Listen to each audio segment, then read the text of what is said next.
పాంచమినార్ movie review. Raj Tarun గారు back to back సినిమాలు చేస్తున్నా ఒక్క సినిమా కూడా హిట్ అవ్వడం లేదు.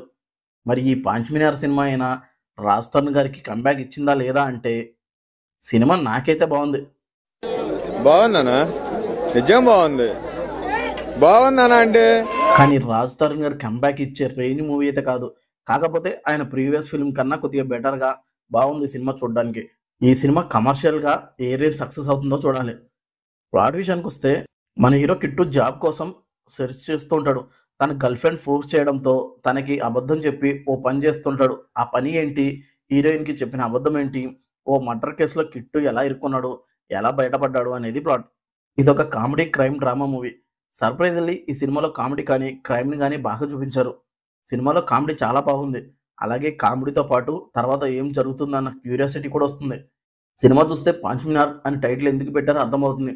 ఈ ఒక్క వర్డ్ కిట్టు లైఫ్ని మార్చేసింది. ఇంటర్వెల్లో ఒక మంచి ట్విస్ట్తో ఎండ్ అయ్యి సెకండ్ హాఫ్లో ఏం జరుగుతుందన్న ఇంట్రెస్ట్ క్రియేట్ చేసింది. ఇక సెకండ్ హాఫ్ కూడా బాగానే ఉంటుంది. మెయిన్గా క్లైమాక్స్లో వచ్చే ట్విస్ట్ అయితే ఎదిరిపోయింది.